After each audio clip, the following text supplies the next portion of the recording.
The basic form of an exponential function is y equals a times b to the x power, where a and b are constants. Okay? So what's the variable in this equation? X and y, right? A and b, while they're letters right now, they are placeholders for constants, right? Okay? So our goal right now is to figure out what effect a and b have on the tables representing the functions. Okay? We're going to use our calculator, or some of us can also use our brain. Okay? How does this relate to what we did yesterday? Exponents, right? That's kind of what we're talking about right now, is exponential functions. So now we're talking specifically about the function, the equation, things like that. Okay? What can we learn from it? That's what we're looking for, right? So we're trying to find a and b. We'll fill that in just a second once we fill in our table, right? So go ahead and put this equation into your calculator. Y equals 3 times 2 to the x power. Or, if you're going to use your brain, I want you to put an x in for 0. What's 2 to the 0 power? 1 times 3? 3. Okay? 2 to the first power? 2 times 3? 6. 2 to the second power? 4 times 3? 12. 2 to the third power? 8 times 3? 24. 2 to the fourth power? 16 times 3? 48. Okay? So some of you who actually put it in your calculator, yeah, you finally got with us when we were about at 3 or 4, right? So sometimes it's actually easier to use your brain. Yes, yes it is. Okay? No, I'll give you the fact that sometimes it is easier to use your calculator. It's okay with that, all right? But let's use our brain when we can, all right? Now, I need to know the ratio between these numbers. What's the ratio between 3 and 6? 1 to 2. So it's 6 and 12? 1 to 2. Okay, so we're just going to say 2, okay? What's 6 to 12? 2. Or another way to say it is, how do you get from 12 to 24? Times 2. Times 2, right? How do you get from 24 to 48? Times 2. Does there seem to be a common ratio? 2. 2. Oh my gosh. Okay. Looking back at our original equation, which one of those numbers is A? And which one is B? And how do you tell the difference? Well, if the general form is y equals a times b to the x power, how are you going to tell the difference? Which one has the exponent? Yeah. Which one has the exponent? Which one will always have the exponent?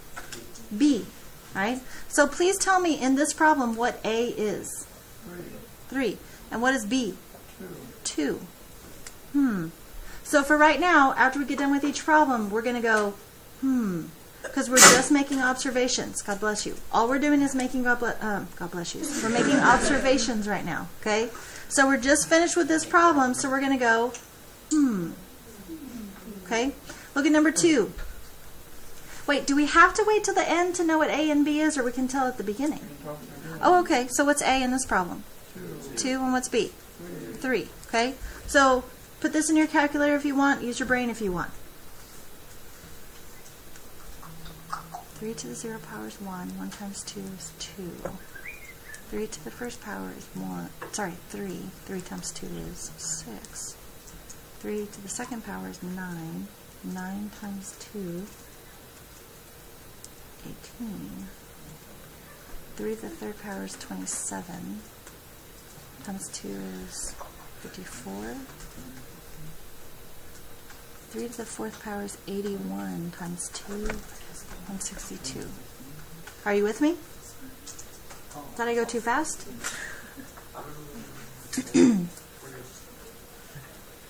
Now, I see some of you are using your calculator. Please feel free to check my math. Okay. All right. So how do you get from 2 to 6? Multiply by 3. How do you get from 6 to 18? 3.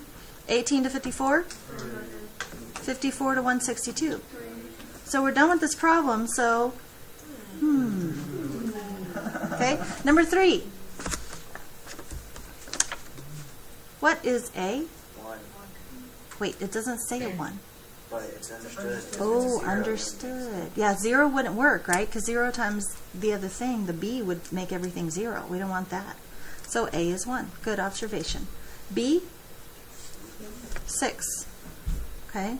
So 6 to the 0 power is 1. 6 to the first power is 6. 6 squared is 36. I'm going to need some help. 6 to the third is 216. I don't know, 4. 1,296. Thank you. So how do you get from 1 to 6? What's that ratio?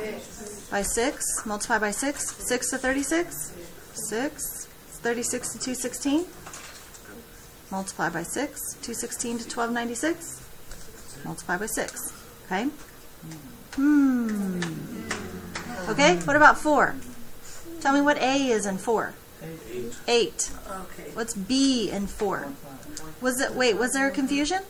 No, me and Hayden over here, we were talking about it. We were kind of confused at first. But you're good now? Yeah, we're great. Were you switching A and B, or what were you doing? Well, we were like thinking that you would distribute the 8. Oh, no. We got to talk about that, because that's a good thing to talk about. Okay? Do we go ahead and multiply the 8 times 0.5 and get 4? No. And it's 4 to the x? First. Oh, because of order of operations, right? We have to deal with exponents first. So that's why we have specifically an A and specifically a B, and we don't put them together as AB. Fair enough? Because we have to take care of the exponents first. So that's a very good point to bring up. Very good point. Okay?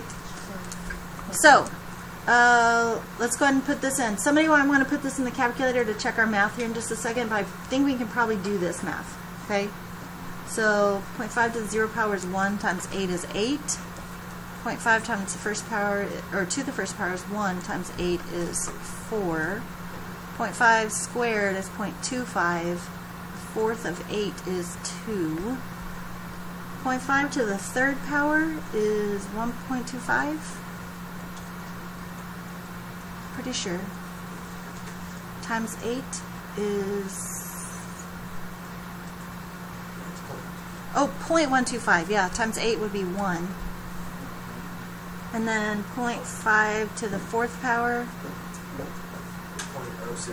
0.0625 times 8 is half, isn't it? Half? Okay. So how do I get from 8 to 4? Oh, you guys just made me happy. Do you know why? What do a lot of people say is that ratio right there? 2, right? 2. Okay? We don't want to go there, do we? We're not going up the table, we're going down the table. And we need these first couple ones have been pretty relatively simple to figure out, okay? They're about to not be. I mean, they are if you know what to do, but maybe not just by looking.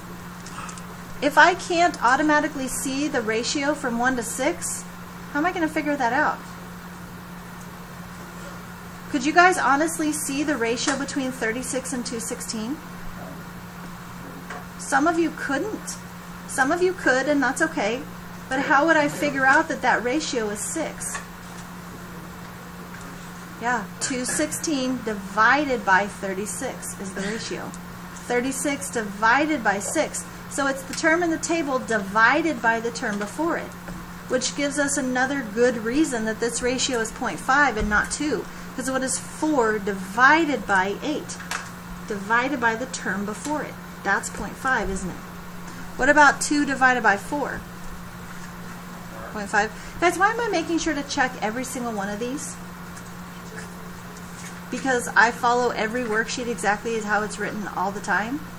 No, you know me better than that, right? Because the ratio has to be a common ratio, right? Not just the first two terms. It has to be all the way through the table for it to be a true ratio, doesn't it? Okay, or a good ratio for this problem. So 1 divided by 2 is 0.5. A half divided by 1 is 0.5, and so on, right?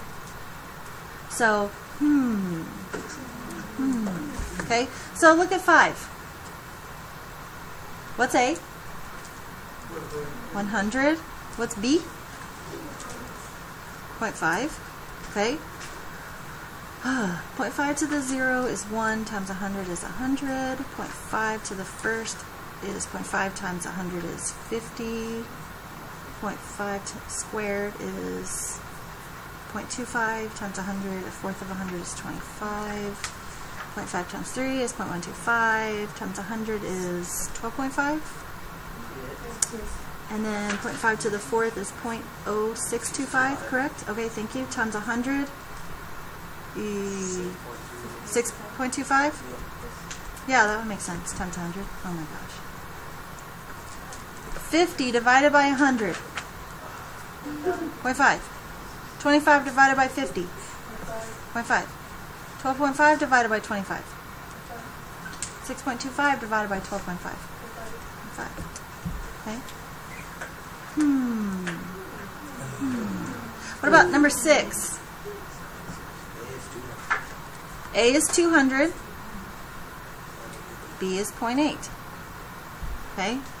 So, let's see. 0.8 to the 0 is 1 times 200 is 200. 0.8 to the 1 is 0.8 times 200 is 160. Yeah, I'm going to struggle with the rest of this, so you guys help me out, okay? 0.6 squared is 0.64 times 200. 128. Blah, blah, blah, blah, blah. 102.4. 102.4. Thank you. You got the last one, too? 81.92. 81.9. I didn't hear the last part. 2. Thank you very much. Ratio. 160 divided by 200. 0.8. Okay. 128 divided by 160. 0.8. 102.4 divided by 128. 0.8. And 81.92 divided by 102.4. 0.8.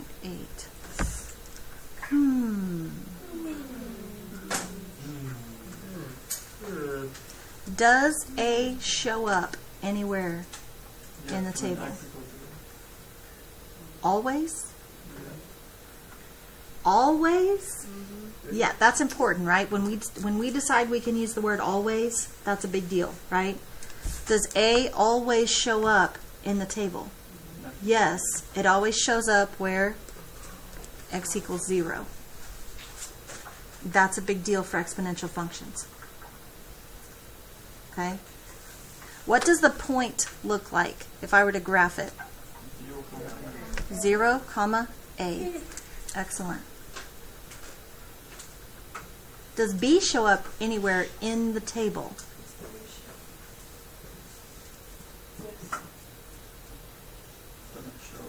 Well, not in the table. Like it may by accident, right? It might show up in the table by accident. So while it doesn't show up in the table, it shows up from the table, though, doesn't it?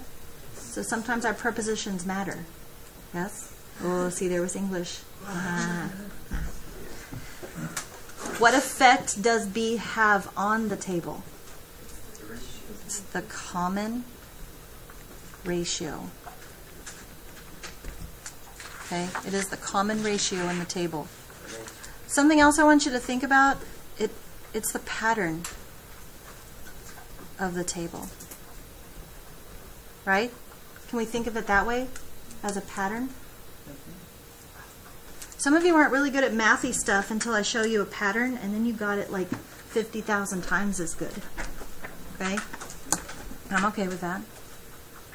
So let's come up with something like a really set definition that we can use when we're talking about A's and B's and stuff. All right? For the function in the form y equals a times b to the x power, A is, we're going to call this the initial amount. It's the initial amount. What else can we call it in reference to a graph? Close. The y-intercept. Because of the fact that we decided we could call it 0a. Okay, that is the y-intercept of a graph, isn't it? Okay. What are we going to call B?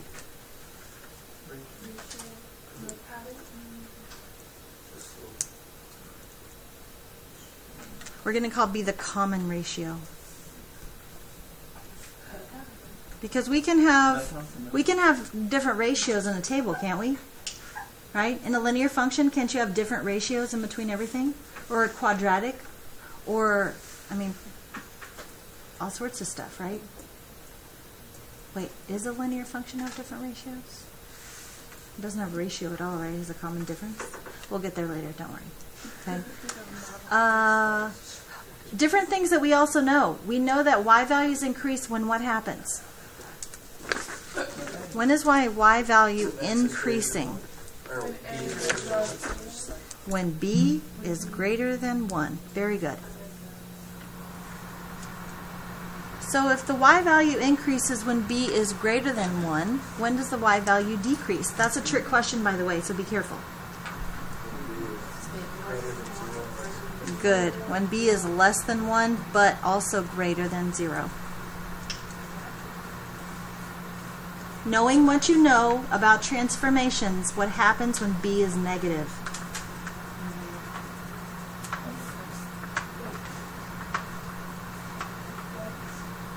Absolutely. It reflects it over the axis, doesn't it? The x-axis specifically. Okay. So we'll get to that on Friday, so don't worry. Don't worry. I just wanted like that to be a little foreshadowing for Friday. Okay. So can you go backwards? If you're given the table, can you figure out the equation? You should be able to. I know that, but I mean, can you? Okay. So here's my table. Do I know anything right off the bat? What do I know? A is 5. How do you get from 5 to 20? Multiply by 4. How do you get from 20 to 80? Multiply by 4. 80 to 320? Multiply by 4. And 320 to 1280? Multiply by 4. Is that enough to tell me that that is a common ratio? So that B is 4. So now my equation is y equals 5 times. Okay, so can I fix your pronunciation? That's not the right word. Can I fix your word choice? Okay, some of you said 5 times 4 and an x. Or something like that, okay? There's several different ways you can say it, but I gotta have you say it the right way, okay? You can say 5 times 4 to the x.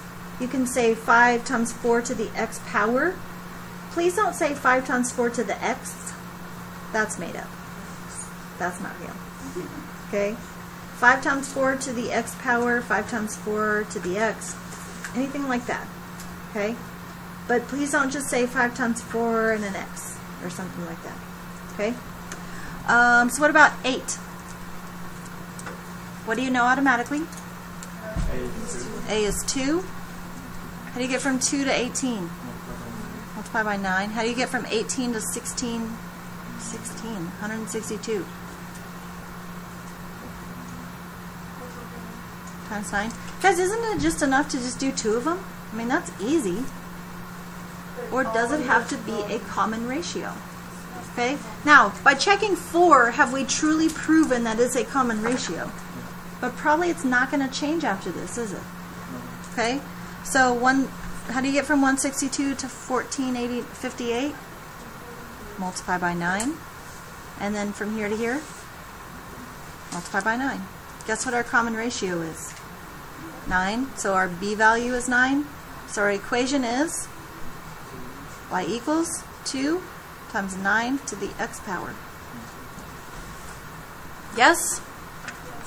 Okay, let's do the hard ones. Dun dun dun. Yeah, this is not hard, is it? A is 16, because it's when x equals 0. How do you get from 16 to 24? So it's still increasing, but it's not going to be a whole number this time, is it? Okay, it's going to be a decimal. Now, this kid last period said 3 halves. Guess what I said? Okay. Yeah, absolutely. Okay. 1.5, 1.5, and 1.5. You guys are all doing this. I can see that you are. Okay. So I'm not going to just plod through it just because it's there. We know b is 1.5. Our equation is y equals 16 times 1.5 to the x power. Last one. Before you start, what do you know about b? It's between 0 and 1, right? Because my table is decreasing. Okay? Can I pick on you? This one was a decimal, but it was increasing. Oh, okay. So we want to be clear, right, about our vocabulary. So we know it's going to be between 0 and 1. Okay? So our a is 500. I know that. X equals 0. From 500 to 200. So what's 200 divided by 500? 0.4. 80 divided by 200? 0.4. 32 divided by 80? 0.4. 12.8 divided by 32? 0.4. So guess what our b is? 0.4. So our equation, y equals 500 times 0.4 to the x power. Okay? Any questions? Why did I not use any less than or equal signs or greater than or equal signs out there? It's only greater than or it's only less than. What would happen if it was 4 times 1 to the x power? Well, x to the 0 power is 1. 1 times 4 is 4. X to the first power is 1 times 4 is 4. 1 squared is 1 times 4 is 4. Okay. 1 to the third power is 1 times 4 is 4. So what if b equal to 1? That's a line, isn't it? Just a straight line. Horizontal line. Okay? That's boring. It's not exponential. I mean, it might not be boring, but it's definitely not exponential. Okay? What about this last one? What if b was a negative number? We kind of explored that a second ago, didn't we? We know it's going to reflect across the x-axis. Okay? X is 0. Negative 2 to the 0 power is 1 times 4 is 4. Negative 2 to the first power is negative 2 times 4 is negative 8. Negative 2 to the second power, 54. positive 4, isn't it? Times 4? 16. Negative 2 to the third power is negative 8 times 4 is negative 32. The graph is pretty cool looking. Do you have it? Let me see it. Yeah, I was getting that, yeah. Here's the graph. Let it show those like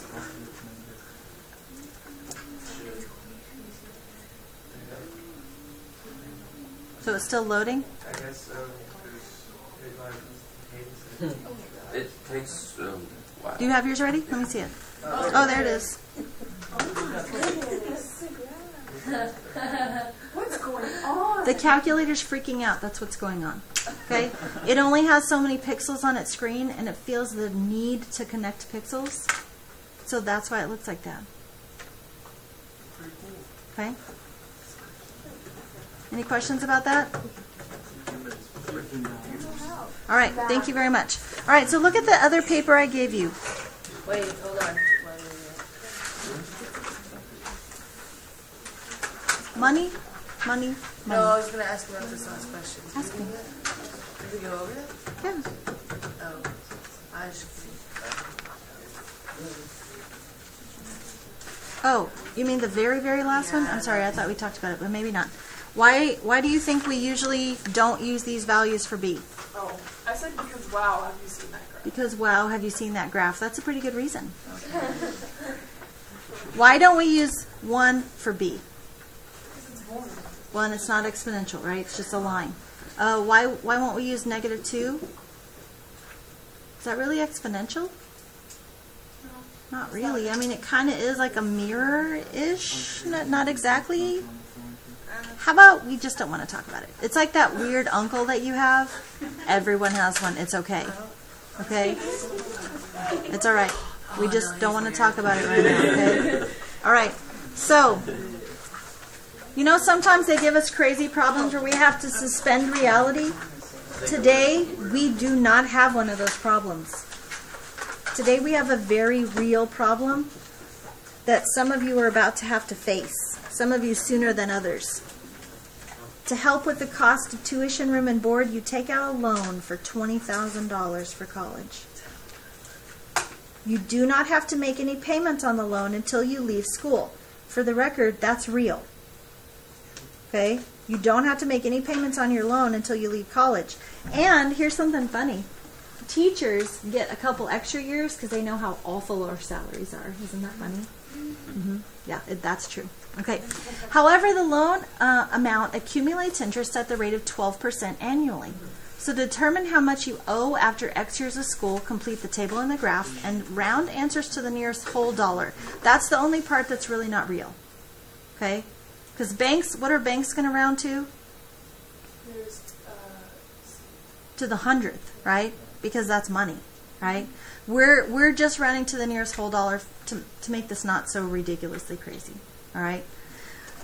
So, let's talk. We borrowed $20,000, right? So we're in school for 1 year. So how much do we owe after 1 year? Like, what are you putting in your calculator? I see everybody putting something in their calculator. What are you putting in? 22,400. So I think most of you are putting in $20,000 times 0.12 and then adding $20,000, right? I think that's probably most of you do. Can I show you a faster way that will help with stuff, not just about my class? No, for real. For real. Okay? Let's get real mathy on this thing that I've written down right here. Real mathy. Okay? Do you notice that each of these two terms have a common factor of 20,000? If I factor out a common factor of 20,000, what do I have left in that first term? 0.12. What do I have left in that second term? Plus 1. Oh my gosh, I can do that. 20,000 times 1.12.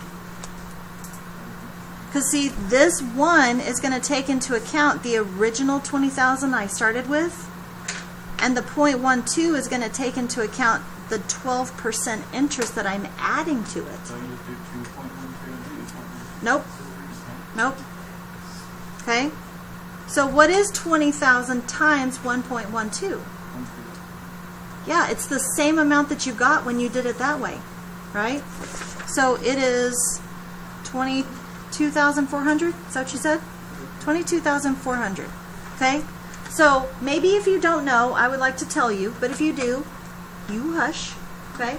At the end of the first year, do they go back and calculate your interest on the original amount you borrowed? Or do they calculate your interest on what you owe now? On what you owe now. What you owe now, right? So I need to take 22,400 and I need to multiply it by what? 1.12. What is 22,400 multiplied by 1.12? 25,088. So what do I need to do to figure out after 3 years in school? Good. So what do you get when you multiply this number by 1.12? 28,099.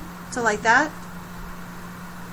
And I think that's probably a rounded number, isn't it? You had to round because it asked you, remember, to round to the nearest whole dollar. Okay. So what about after 4 years in school? What you got? 31,000.